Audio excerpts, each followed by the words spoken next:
Imagine a structure so grand, so awe-inspiring that it was said to house the very presence of God. A temple built with gold and cedar, rising above ancient Jerusalem like a beacon of divine majesty.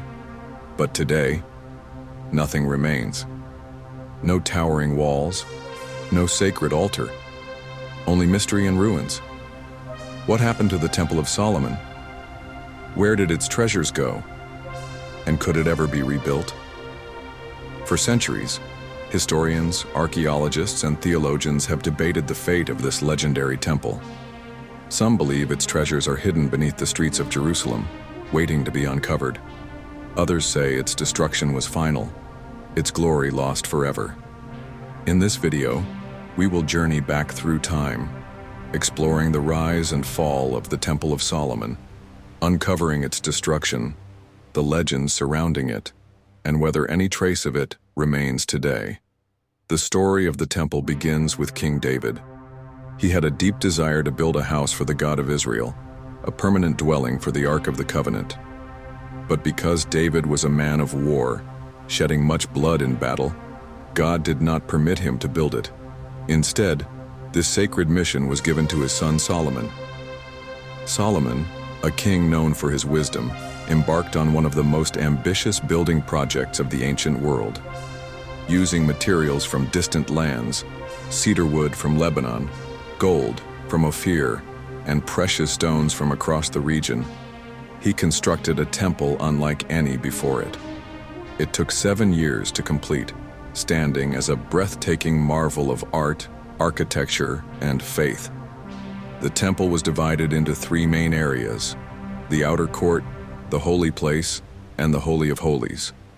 Inside the Holy of Holies sat the Ark of the Covenant, a sacred chest containing the stone tablets of the 10 Commandments. Only the high priest could enter this inner sanctuary, and only once a year, on the Day of Atonement, to offer sacrifices on behalf of the people.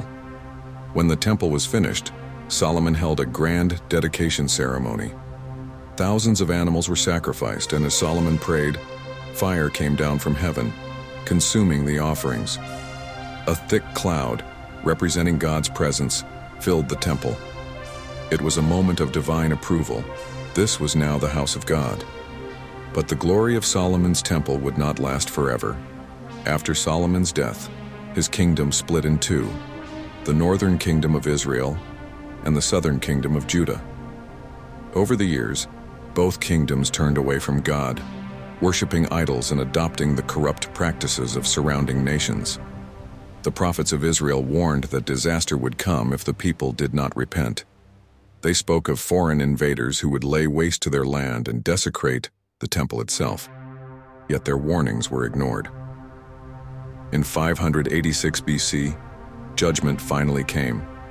The mighty Babylonian Empire, led by King Nebuchadnezzar, laid siege to Jerusalem. After a brutal attack, the city's walls were breached, and Babylonian soldiers stormed in. They plundered the temple, carrying off its sacred treasures, the golden lampstands, the silver basins, and even the Ark of the Covenant itself, which vanished from history. Some believe the Ark was hidden before the invasion, possibly in a secret chamber beneath the temple, or taken elsewhere for safekeeping. After looting the temple, the Babylonians set it ablaze. The flames consumed its cedar panels, melted its gold-covered walls, and turned its once glorious courts into a heap of smoldering ruins. The Temple of Solomon, the pride of Israel, was no more. Though Solomon's temple was gone, the story was not over. Decades later, a new temple was built in its place. After the Persian Empire conquered Babylon, King Cyrus allowed the Jewish exiles to return to Jerusalem and rebuild their house of worship. This second temple, completed under the leadership of Zerubbabel, was far less magnificent than Solomon's original. Those who had seen the first temple wept, realizing that its former glory had not returned. Yet centuries later, King Herod the Great undertook a massive renovation, expanding and beautifying the temple on an unprecedented scale. This temple became the one that stood during the time of Jesus, It was here that Jesus overturned the tables of the money changers, prophesying that not one stone would be left upon another. In 70 AD, his prophecy came true.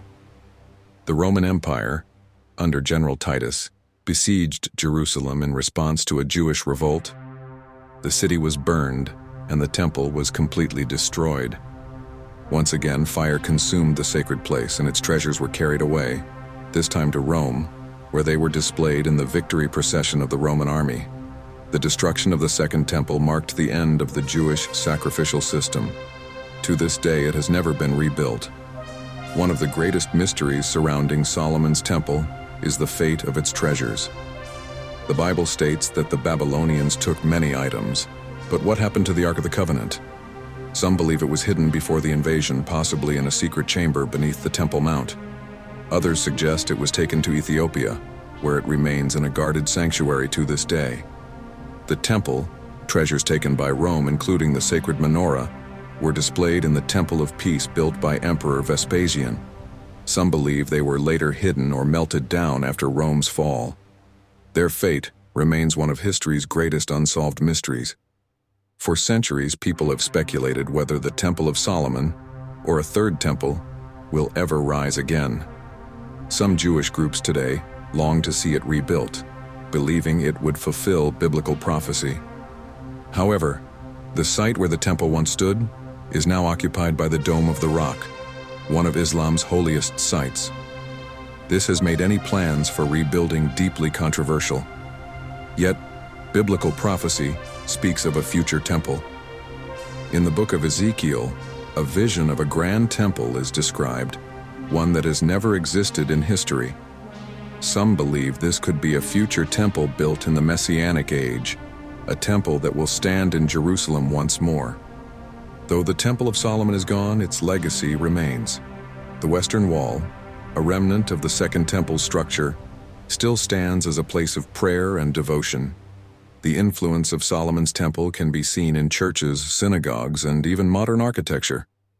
But perhaps its greatest legacy is the spiritual one. The temple was a place where God's presence dwelled, where heaven touched earth. Today, many believe that God's presence is no longer confined to a building, but is within his people. So while the physical temple may be lost to history, its impact will never fade. The question remains, will it ever rise again? Only time will tell.